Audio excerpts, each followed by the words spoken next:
Good afternoon and welcome to the latest research launch from CCMA. Hello, I am Stephen Yap, the Research Director of the CCMA, and welcome everybody to today's launch. This is such a big topic. It's a topic of relevance to everybody. And it's really hard to do justice to this topic in 1 hour, but I'll do my best. I tried to cherry pick some of I think some of the most relevant pieces from the report that's launching later today. So it's a free download from ccma.org.uk. It's called Unleashing Frontline Engagement and Productivity. There's a lot more in that report than I'm able to share with you today, but let me go through some of the highlights. And I'm really delighted to be able to introduce as well some of the contact center leaders who participated in the research, who are featured in the report today live to discuss with me. Just a bit of housekeeping. Please use the chat function. It's down at the bottom of your Zoom screen. Please tell us who you are, where you're dialing in from today. And also, if you've got any questions for the panel or for me during the course of this webinar, please pop them into the Q&A and we'll do our best to make as much time as we can for your questions before the end of the hour. So use the chat, use the Q&A. So let me get straight into it. And first of all, let me just quickly introduce the panelists that we have today who will be joining me to discuss the results. We've got Joe Nichols from Likewise, we have Liz Hicks from Aegeus, and we have Matt Rumins from Intradiem as well. So they will be joining me very shortly to discuss the findings.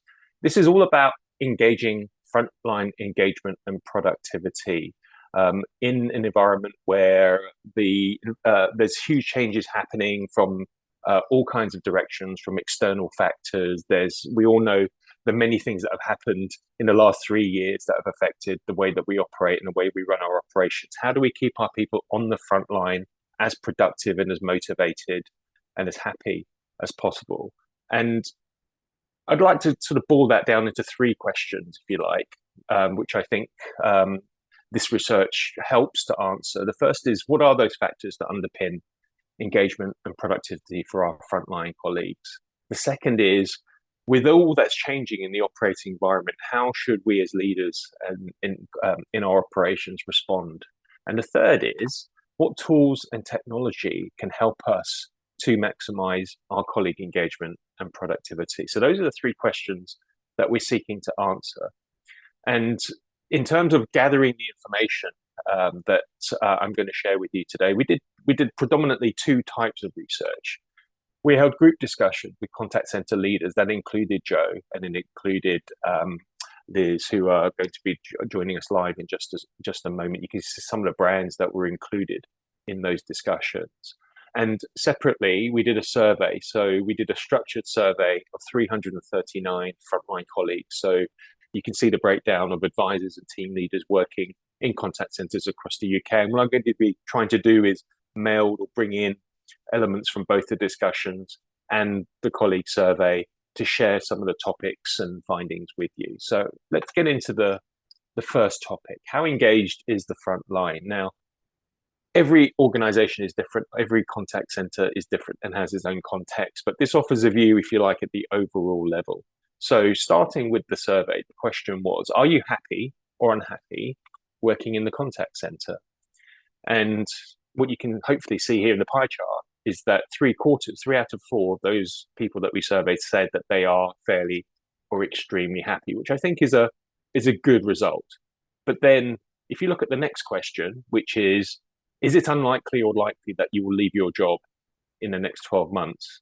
28% of colleagues that we surveyed say that they are likely to leave. They're very likely, or they're somewhat likely to leave their job in the next 12 months.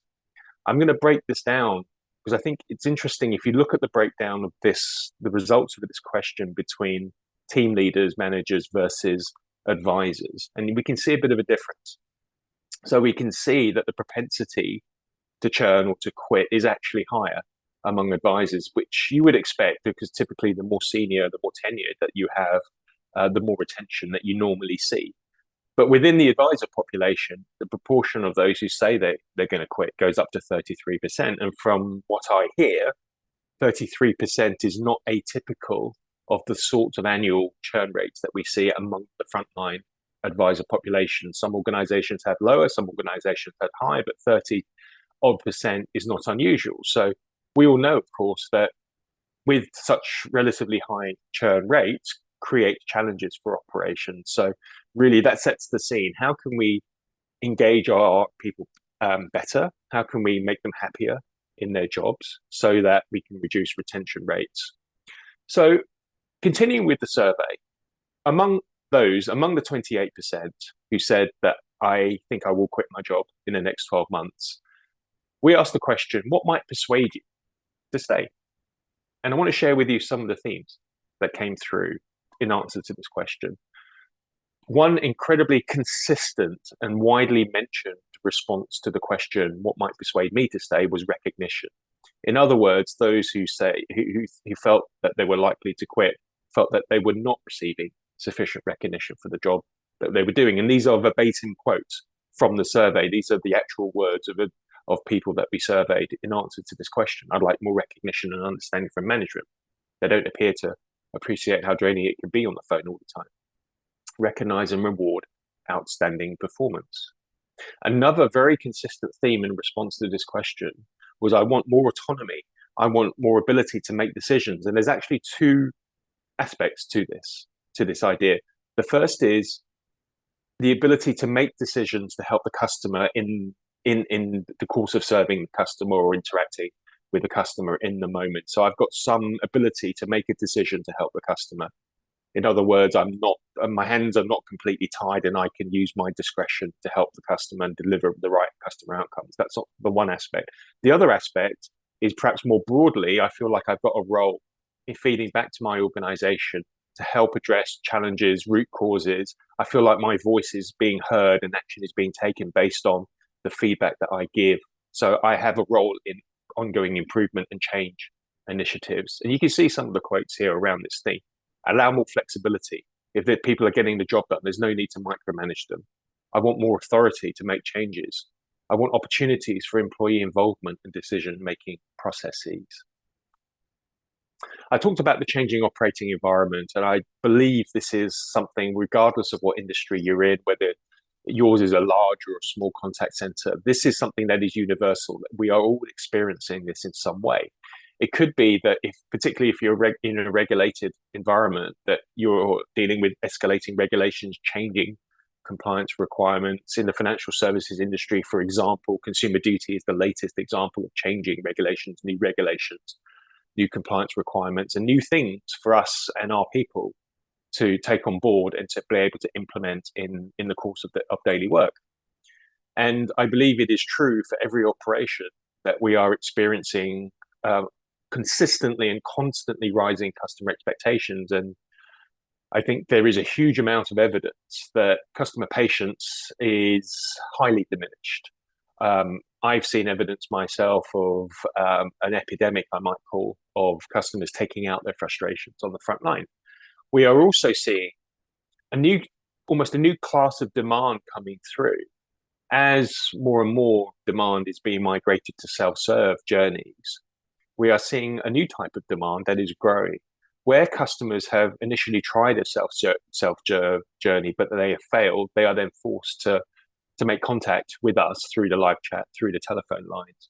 That's creating a new kind of demand. And it's a situation where customers are predominantly already in an irate state of mind because they have tried and failed and they're being forced to contact us. So they're already upset. They're being delivered to our front lines already in a state of agitation. And the upshot of all of this is that more than ever, our people on the front line need a wider range of skills. They need the technical knowledge. They need to understand and stay up to date with all the changes that are happening with regulation, compliance, new products, new propositions, new tariffs. So they need to have that technical knowledge. They need to have the domain knowledge, but more than ever, they also need the soft skills. They need the ability to listen. They need the ability to demonstrate empathy to the customer, deal with customers who are already agitated as soon as they pick up the phone, to understand and diagnose what the problem actually is, and not only to solve the customer's problem for them, but increasingly help the customer solve their own problem, guide them through the self-serve journey, and help them stay on a happy path. Those are some of the ways in which our people and us and we are dealing with changes in the wider environment. I want to come back to the survey. The next question that I want to share with you is, would you say working in the contact center compared with 12 months ago has become easier? Has it become more difficult, or is it about the same? Is it neither easier nor difficult? And here's the result. So opinions are quite split on whether the job has become easier or harder. And you can roughly divide the frontline population into three equally sized groups, where about a third say that the jobs have become harder compared with a year ago. About a third say it's about the same, it's not easier, it's not harder. And another third say that the jobs have become easier. And I found this really interesting because I believe that the challenges with increasing complexity, I might call it, changes in the operating environment, more demanding customers, those are universal challenges. But despite those universal challenges and those increasing complexities, a sizable proportion, one third of people on the front line actually say, my job has become easier. So it's possible, this shows that it's possible to both work in an increasingly complex and fast changing environment, but yet feel like your job has become easier. Why is this important? Well, let me show you the breakdown of among those who say the 28% who say they were likely to leave versus the 72%. The breakdown when it comes to ease and difficulty, is your job easier, is your job more difficult? And what you can see very clearly here is among the 28% who say they are likely to leave, there's a really high proportion of people who say that my job's become more difficult. So difficulty is an enemy. We don't want people to feel like their job has become more difficult, because as we can see here, that is strongly correlated to propensity to want to quit and find another job. But difficulty and complexity aren't necessarily the same thing, because as we saw earlier, despite complexity being universal, fully a third of people say actually my job has become easier. So let's try to unpack that a little bit. So the follow-up question is, for the one third who said their job has become more difficult, the follow-up question was why? And here are some of the themes that came through. One of the really consistent themes was because there's a lot of change happening in the external environment, but we haven't seen the same corresponding changes internally reflecting the changes in the external environment. The processes, the KPIs haven't changed in line with external changes. You can see some of the quotes here. So many more new products to offer, which have to be brought up on phone calls. This makes it very difficult when there's a big focus on call time being brought down. I've just got more to cover, and yet I'm also being asked to keep my call times as short as possible. We have many more health and safety regulations to abide by. I'm expected to pass quality control while working too fast. There's no time to wrap up the call before moving to the next one. Another thing that gets called out by frontline colleagues in the survey is customer impatience. This is definitely something which a lot of people are grappling with. Our customers have become much more volatile. We're having to deal with much more aggression and really vulnerable customers. The demand on the service has increased, which is putting stress on the advisors who have to still achieve their KPIs. And coming back to the theme of recognition, as demand has become more complex, there's more emotion, we're relying on our people's soft skills as much as their hard skills. There is potentially the need to differentiate more great differentiation between higher performers who are really doing a great job. So here's an interesting quote. I don't get any recognition for doing a better job than my peers. The KPIs and the ways that we are measured don't reflect necessarily that I am actually using all my skills and delivering better outcomes. So I don't feel like there is a reward for doing a good job. We also asked the question for those who said, my jobs have become easier. Why? Why has your job become easier? So one of the reasons that consistently came through was flexible working, because I get a better home-life balance. A lot of the answers to this question were technology related, which I thought was really very, very interesting. And really, there is very strong evidence that technologies, when applied internally to the internal population, have a transformative impact. So you can see some of the quotes here. Technology has come a long way since COVID. Working from home, you've got a dedicated chat team to help out with queries. That's better than trying to find somebody in the office to help out. That's a really interesting one to me, because the conventional wisdom holds that it's easier to get help when you're physically in the office surrounded by people, because you can just get up and tap somebody on the shoulder. But this suggests that when you have the right tools in place, actually it can be even better to use those tools compared with being in the office environment. Call centers are now often equipped with a comprehensive knowledge management platform where staff can query and obtain detailed information to solve problems at any time. Implementation of advanced CRM systems, improved call routing and prioritization systems, advances in voice recognition technology, which helps us to more accurately identify customer intentions and needs, provide more accurate solutions, and reduce the work of manual operators.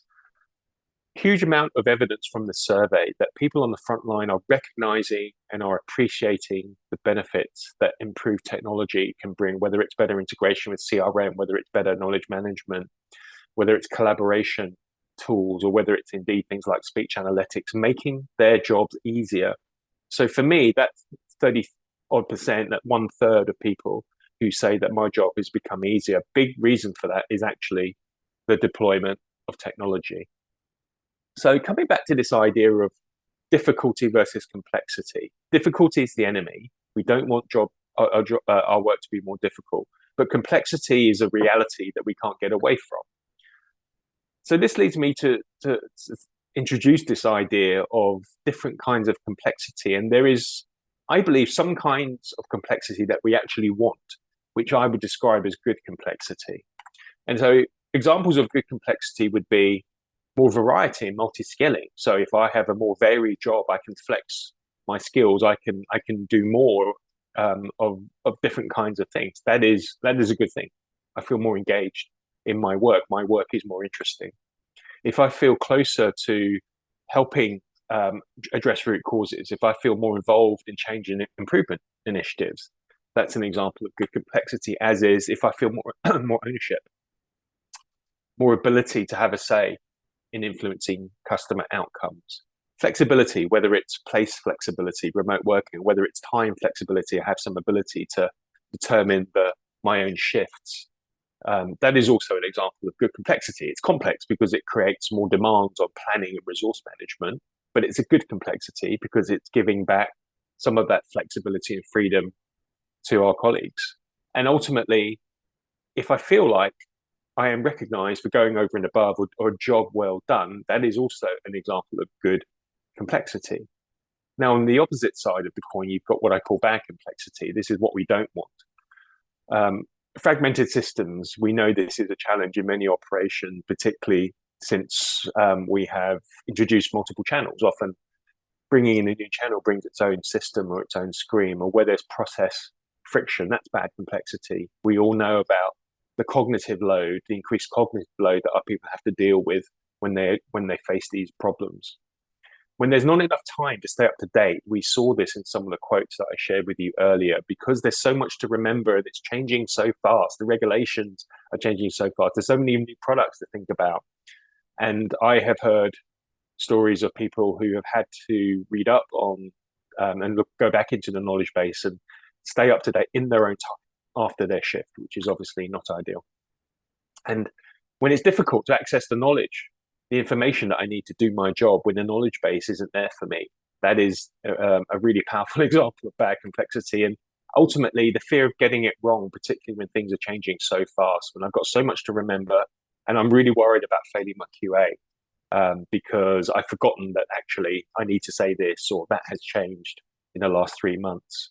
And ultimately, the flip side of recognition is, if you're giving me more to do, if you're asking me to do more, in most operations, we are asking our people to do more.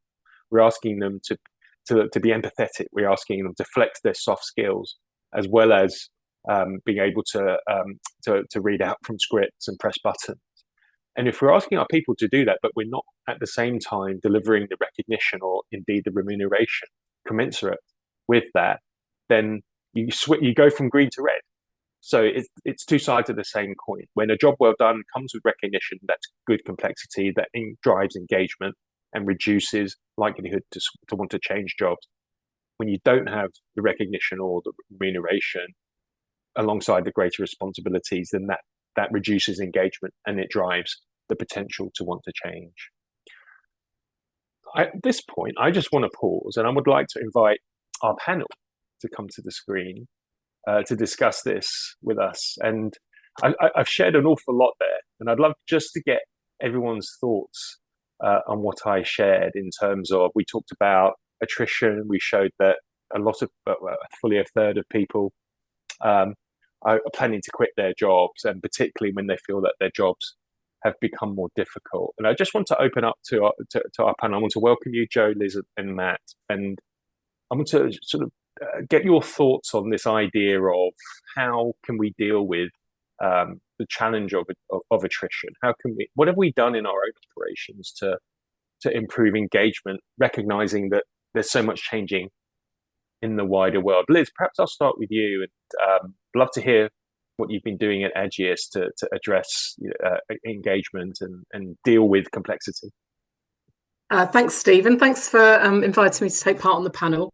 Yeah, we have a contact centre based mostly on the south coast of England, and like everyone else, post-pandemic, we had to face into some challenges, and so engagement for us is a huge focus. And one of the things that we have also recognised as the survey results have actually come through as well is that the role has changed. So there's so much more regulation. We work within insurance, so this year is all about consumer duty and customer vulnerability. So what the advisors are talking to us now about is that the job is just, those complexities were always there. Customers were demanding, but because of the amount of technology advances we've made, more customers self-serving, it's really the mix and perhaps the intensity of what it feels like to do that job. So we spend a lot of time now, which I think through the pandemic, because everybody suddenly worked remotely after being 100% office-based, we didn't do so much of that, meeting with our employees regularly. But now that's a key part of what we do. So we listen to them. We don't have topics to discuss with them. It's very much an open agenda. And what we find, we meet with, we run them probably 2 or 3 times a month, and it's the really senior team. And it's just kind of making sure that we're listening to what agents are telling us. And this came out really clearly right at the beginning. Our jobs are getting harder.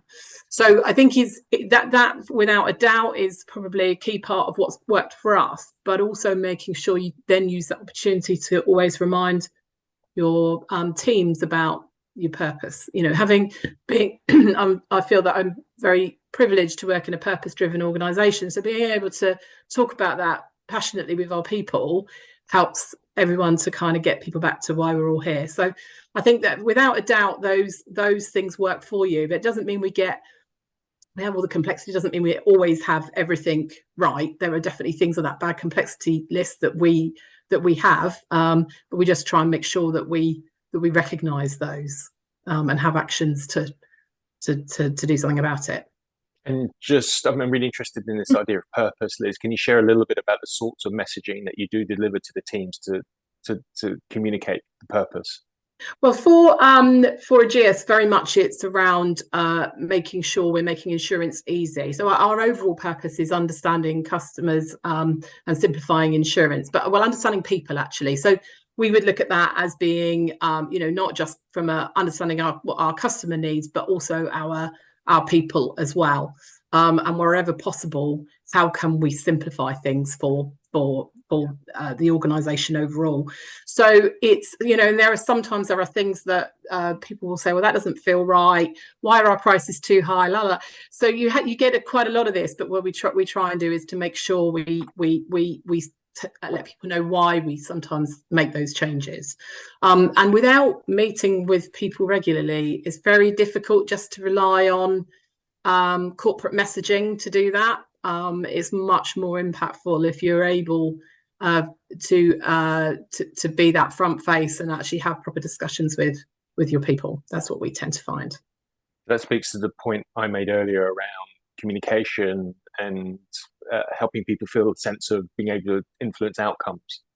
If you understand what you're trying to do and you understand the role that you can play in delivering good outcomes, then that clearly is going to help you feel more engaged. And following up and making sure that if you can't answer that or you can't deal with it there and then, that you go back afterwards. So and we being able to use the technology has really helped us with that, because we do all of these remotely actually, but then we end up creating groups where we can give up regular updates. So even if you're not on that session, you can still understand what was discussed and what was agreed or not agreed. Yeah. Thanks so much, Liz. Joe, how does complexity or rising complexity play out in your world? Is it something that you've seen? Gosh, yeah, afternoon all.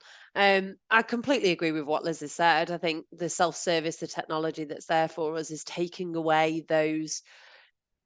I think previously as a call handler, you might have two registration calls, you might have a straightforward claim call, and then you might have quite a complex call. And what we're finding is that those three breathers that you would be having in between are no longer there. So it's complex after complex after complex. And that's one of the bigger things that we've identified is that, I think from an industry and many years ago, but it was, if you can't find a job, don't worry, just go get one in a call center. You'll be okay. It was that line of work. Whereas actually, that's so far gone now from a regulatory perspective from a compliance side of what we're asking of these agents and the complexity that we're giving them. We've got to identify them as a skilled professional role. And that is what we are asking of those staff. I think for us, some of the things that we have done as the years have gone on is we build more into our shrinkage from a training and a refresh perspective.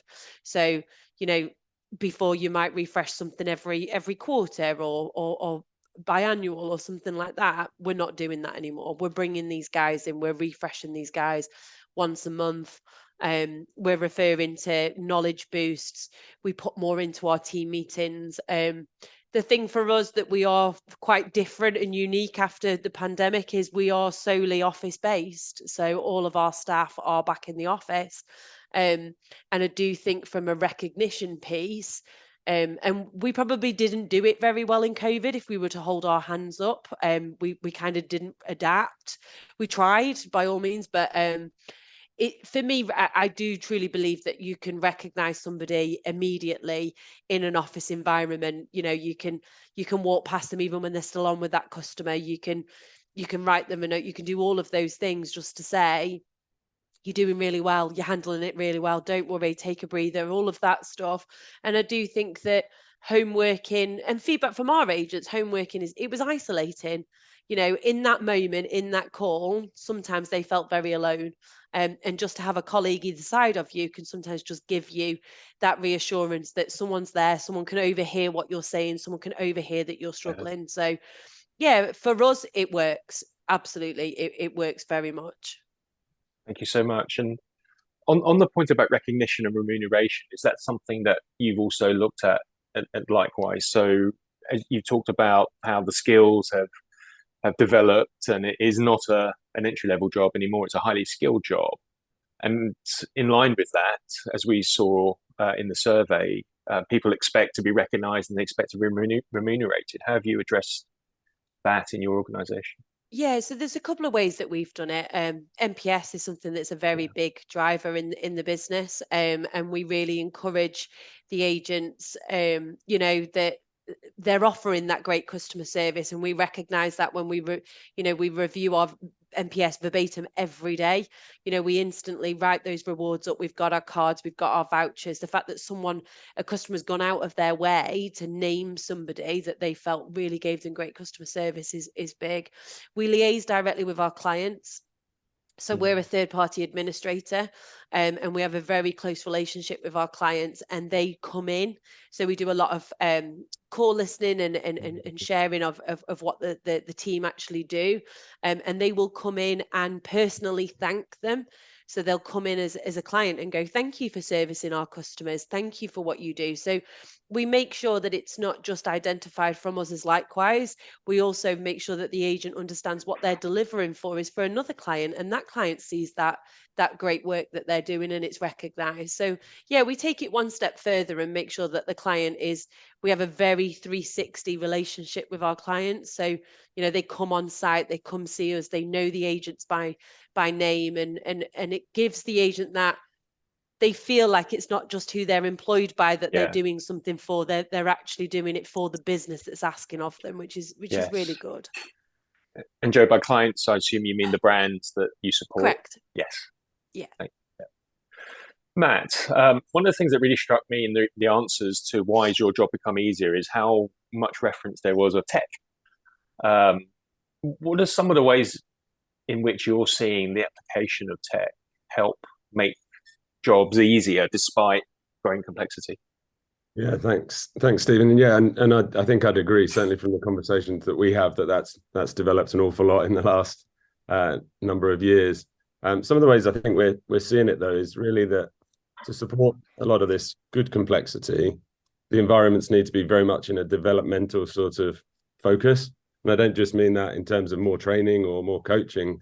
It means more investment, generally speaking, in the agents. I think we've seen an awful lot of investment in customer experience and customer focus. Well, actually, that investment now needs to be matched, I think, to support the agents to be able to deliver that service back to those customers. And some of the ways in which I think we're seeing that is to get training at the right moment. So rather than just a shoot dip type training exercise, you're actually training people in what they need to be able to deliver that harder call that they're going to go, or maybe that empathy that you spoke about, Stephen, not just a bit of product training or compliance training, but they're actually getting some help and support to do that good job that they really want to do.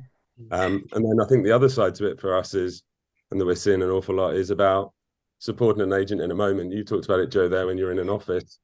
That's kind of okay when you can walk past someone and see someone needs some support. But if you're not, how are we ensuring we're getting to that support to someone when they really need it most, whether that call's run for a long time or it's just you've had a number of holds in the call, for instance, because they've got to go and get some more help and support? Or can we proactively go and get that support to people? What does that look like, Matt? What sorts of technologies are providing that in the moment help? Well, I think it's focusing on what the agent's doing in that moment. So rather than someone being forced to monitor a screen, for instance, and notice that someone's perhaps in a very difficult situation, can some automation look at that and say to the team leader, it might be a good idea if you reach out to Stephen now. He seems to be on a really difficult call. And actually, that's what the agents seem to really enjoy, is that it's not them being forced to go and find help. The help is coming to them when they actually need it. So rather than sort of quick, and knowledge bases are great, and I absolutely agree with the comments in the report, but actually, can we get that to the agent rather than them having to come and find it for themselves? Thank you so much.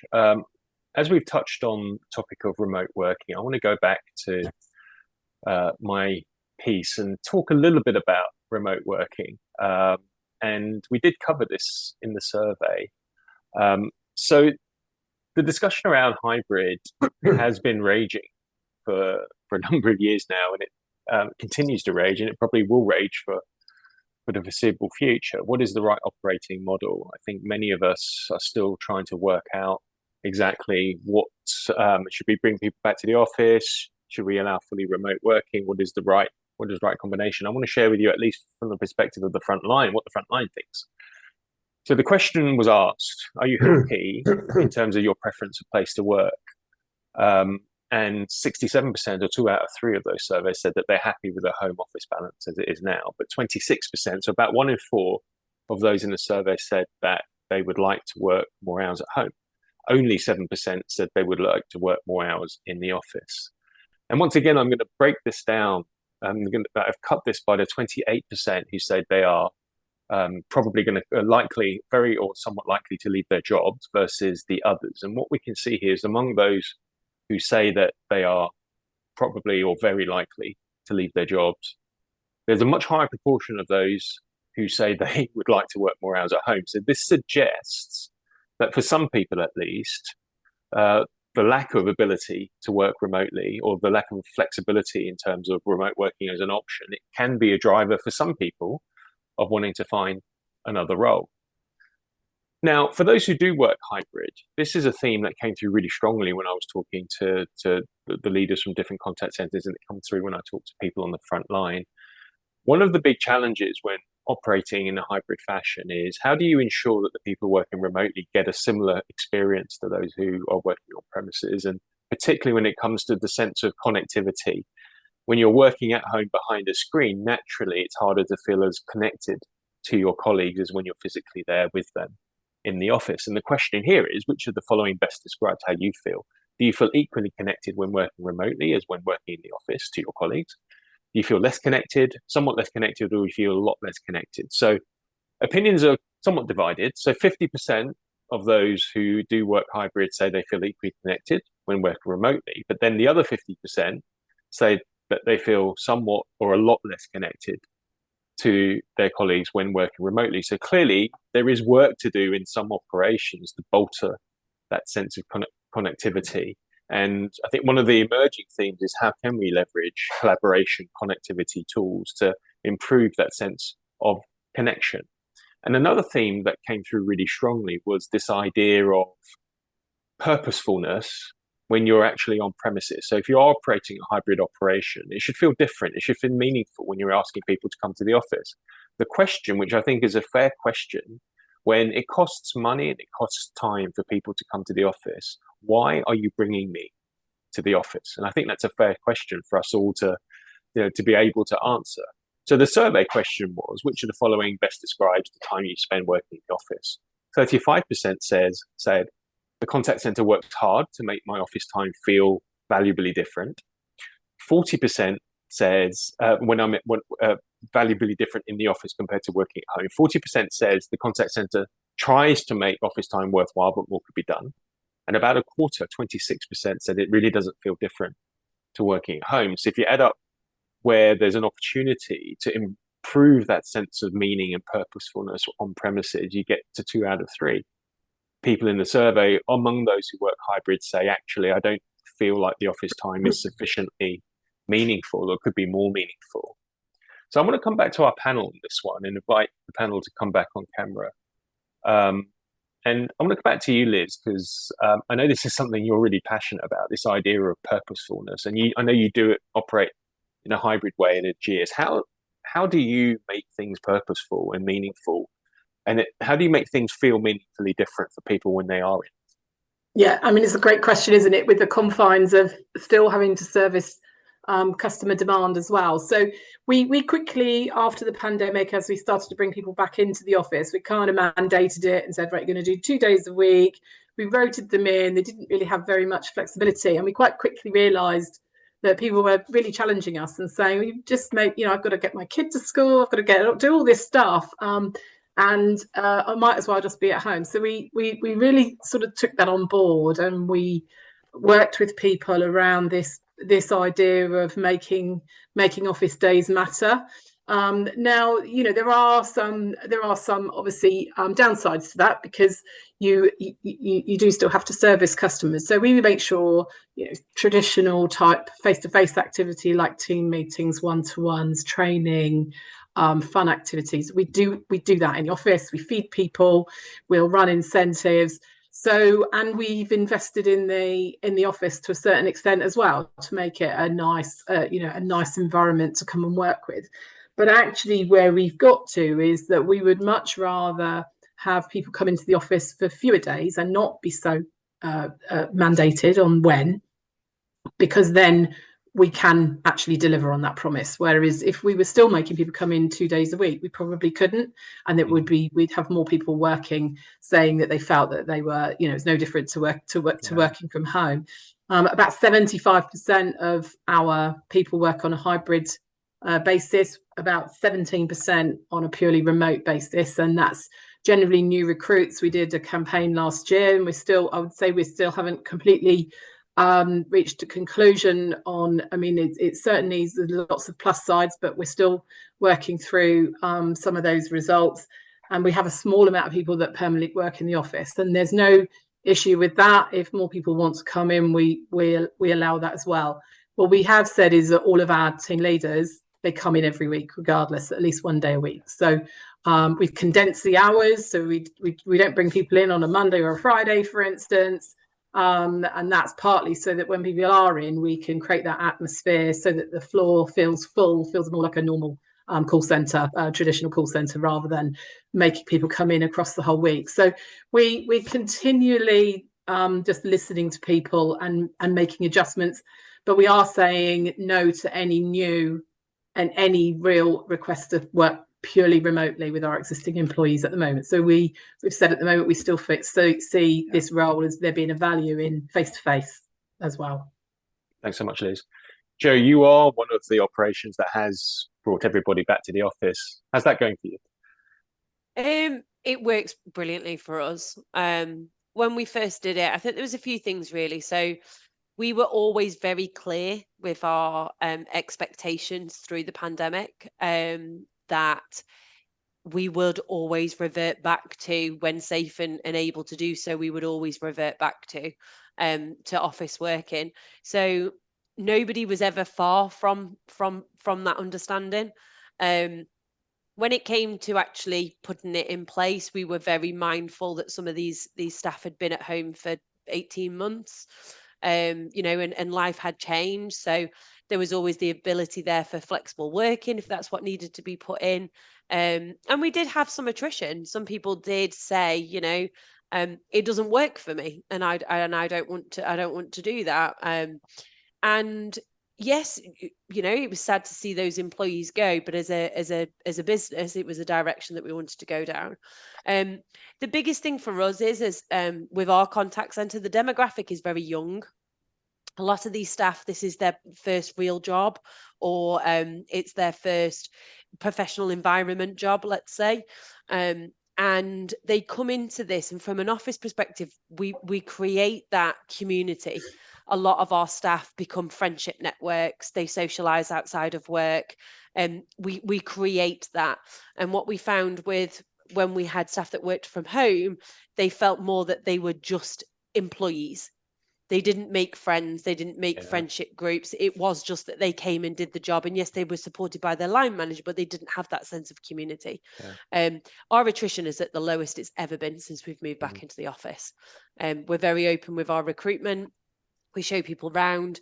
We've got a COVID safe environment. We've never changed that, even when rules were relaxed. They have very big, spacious desk space, lovely breakout areas. We invested a lot of money in what they were able to have. We've got a gym on site, subsidized canteens. There's a lot of pluses for being there. And for us, we've never looked back. Amazing. That's a really good success story. I guess it is somewhat demographic dependent, and I guess the key is likewise managed expectations from the get-go. It's much harder. And also, that's right. And also, what's the appetite for the whole business? So we, that's an Ageas UK approach overall, rather than just the contact center gets treated differently. So we've tried to look at it holistically. Yes, it's not just contact centers on site, all of our employees. So likewise, as a whole, is all back on site. Apart from anyone that was recruited, which is quite senior levels, we're of home working contracts or hybrid. But our IT departments, our finance, our HR, all of that is all on site. Matt, I'm really interested in this topic of connectivity and how do you stay connected and feeling part of the team when you're not in the office? What have you seen that worked and helped to achieve that? Yeah, I think in both the examples you just heard, there's a clear reasoning given out as to why you're doing what you're doing, and I think that's where we've seen people be successful with this, Stephen. So where you've just sort of forced people to go and work at home and not invested in it properly, then it's probably not going to be successful, funnily enough. And whether you have a mix of that, then you need to understand that the mix is different. And I think nice examples of that might be, for me at the moment, breaks when you're in the office are more important to be around your peers or your friends, as Joe talks about, and spending time with them. Now, when you're working at home, that's completely irrelevant. You don't actually need a break at the same time as anyone that you're working with. What you need is a break when the work dictates you need a break, probably. So I think that whether it's staying connected or just having an appropriate environment to work in, you've got to make sure that you're doing that, whether it's in the office, as Liz was saying, with the things that you do when they come in. Actually, when they're working at home, it can be entirely different and more focused on ensuring that they're in the best possible way to work at home. So, connectivity to me is, again, maybe I go back to the answer that I talked about in the earlier session. That's about making sure that you get support. So, that might be for a call, but it also might be just that you're having a particularly tough day. And how can you get some connectivity because of that? And how does the team leader that might be in the office and you're at home get the empathy to understand that they need some help and support? So, I think there's, and I would say there's some technology to help with that, but it's important to make sure that you're focused on that. Thank you so much, Matt. We're getting some really interesting questions and conversation going on in chat Q&A panels.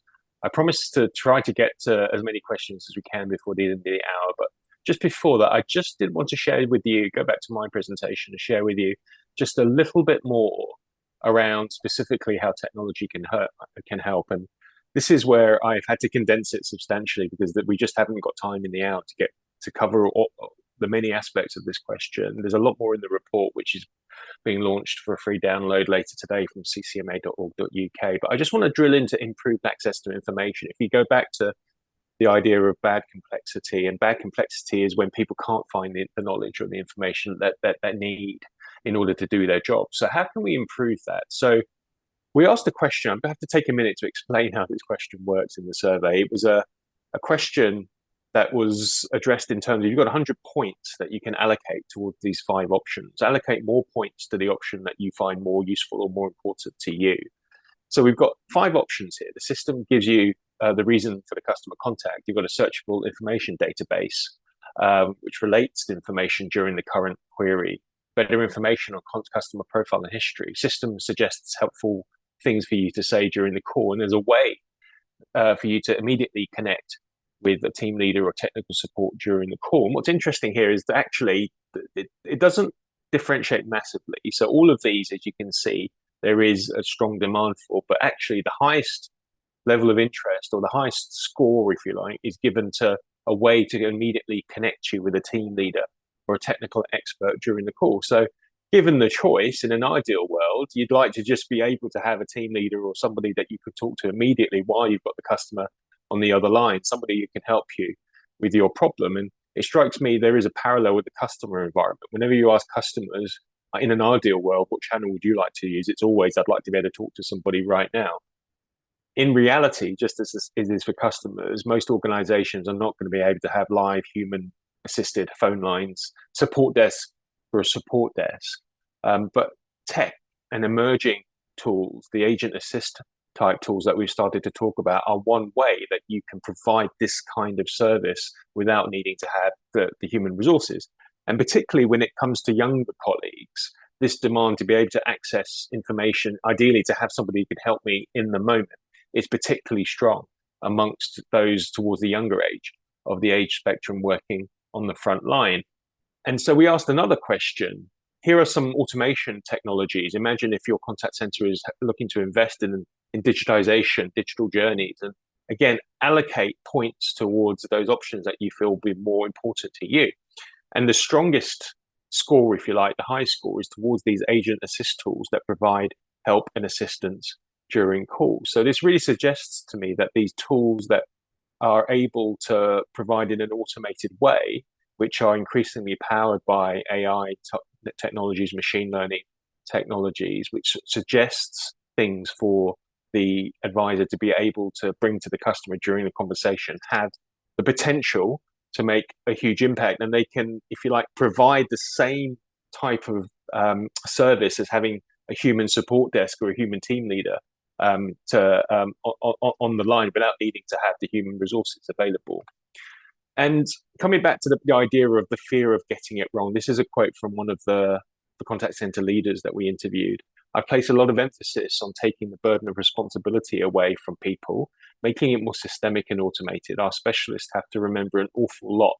And I really feel for our people. If we can automate more, this will lead to better, more natural conversations with our customers. If we can use technology to automate more, take away that fear of getting it wrong, then we can reduce the cognitive load and help our people solve problems and have more natural conversations.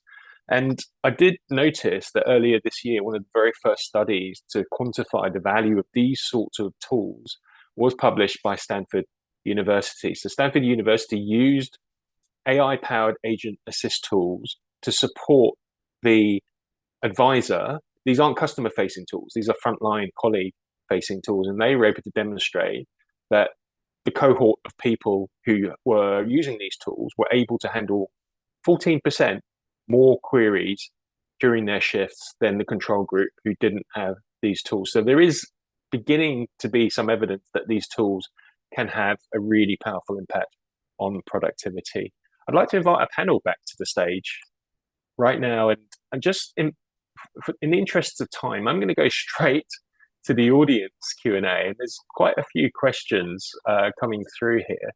I'm going to start with a very specific question for you, Joe, and it comes from Rick. Rick asks, Joe, do you have any flexibility when people need to work from home a day or two, or is it a hard and fast rule to be in the office? Yes, it's a hard and fast rule to be in the office.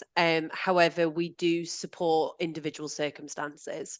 So I can take you through one that we had, a lady who's lives on her own, has no family around her, and her cat needed to have eye drops twice a day. During the day, it needed to have these eye drops in. And there was no one else that could support her. So instantly we said, do you have the facility? Can you set up at home? Absolutely. We sent her home. She went home for a week. She was able to look after the cat. And then she returned back to the office on the understanding that it was a one-off. So yes, 100%, we do listen to what people need. But what we don't do is we wouldn't allow it on the fact that I'm having my sofa delivered on Tuesday. Yeah. I'm going to work from home on Tuesday. That's not what we do. We do take on circumstances, and we will support people in that way. For instance, someone broke their ankle playing football on the weekend and they can't work in the office for 6 weeks. 100%, we would instantly support that.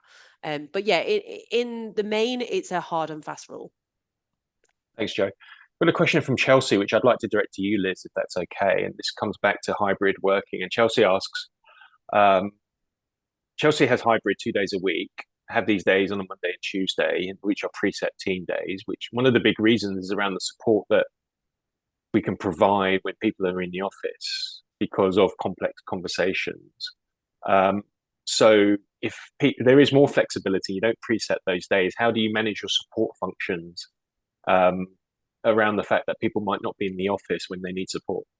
Yeah, so what we tend to do is with a couple of I have 3 contact center managers with their own departments, and they would have their office day on a set day of the week.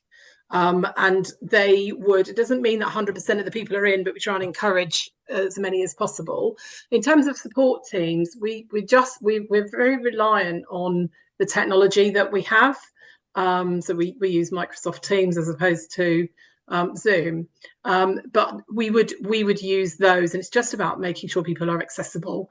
For certain events, we'll bring our support functions in, but because our sites are all over the UK anyway, that's part of, even if we did have, the chances of the right people being in the right office at the right time probably wouldn't be the same anyway. So I wouldn't say that's been a barrier for us, but we just try and condense it so that it feels, it's a nicer, more vibrant office to be in, rather than coming in and thinking, well, who's in today. So that was a key change we made this year. And the reason she's interested, because I've been reading the chat, why we didn't choose Monday is because Mondays, like in many, for us, is our peak day of the week. So the chances of being able to give people time off the phone on a Monday is less likely. So that's why we don't. It's just not just because we want to do Mondays and Fridays to be nice to people. They're actually our busiest days. So we try and avoid those if we can as office days. Thank you so much, Liz. There's a question from Jonathan, which I think is for me. Jonathan asks if there's data on the demographics of the survey contributors. Yes, there is, Jonathan. I've showed a little bit just earlier, but I've got more, which I just don't have time to share today. But there's more in the full report. But if you'd like to do a deeper dive, by all means, contact me, stephen@ccma.org.uk. And just one more question, which I'd like to direct to Matt, just coming off the back of that piece around automation, agent assist, providing or using AI and automation to help reduce the cognitive load and reduce the fear of getting it wrong. Matt, what are you seeing as the opportunity and the use cases in that department? Yeah, and I think, Stephen, what the opportunity really here is to unburden people. So, unburden agents, helping them to, as your report showed, the 14% increase in dealing with queries. That's great. Any opportunity to do that, but I also think there's a great opportunity in support teams or team leaders as well to unburden them, to further allow them to develop and help and support the agents. So if we can take away those more mundane, low value, repetitive type tasks that they're having to do, then they can then spend far more time, again, unburdening their own teams, which I think that's the big thing here, is that we shouldn't forget that there's some great technologies around here, but they also require the help of a human to make sure that they're appropriate and work appropriately with their teams. So technology can only go so far, but it needs that human touch alongside it as well. And on that note, we are almost out of time. It just remains for me to thank our panel. This Hicks, the head of operations for Ageas. That's Joe Nichols, who is the contact center manager for Likewise. Matt Rumins, head of account customer success for Intradium. I'd like to thank Intradium for making the research possible. Most of all, I'd like to thank all of you, whether you're watching live or on a recording. Thank you so much. I hope you have found this conversation useful. Do look out for the report that is going to be a free download later this afternoon from ccma.org.uk. It's all about unleashing frontline engagement and productivity. There's a lot more there that we didn't have time to share with you today. But for now, thanks once again, and see you on the next one. Thanks, everybody.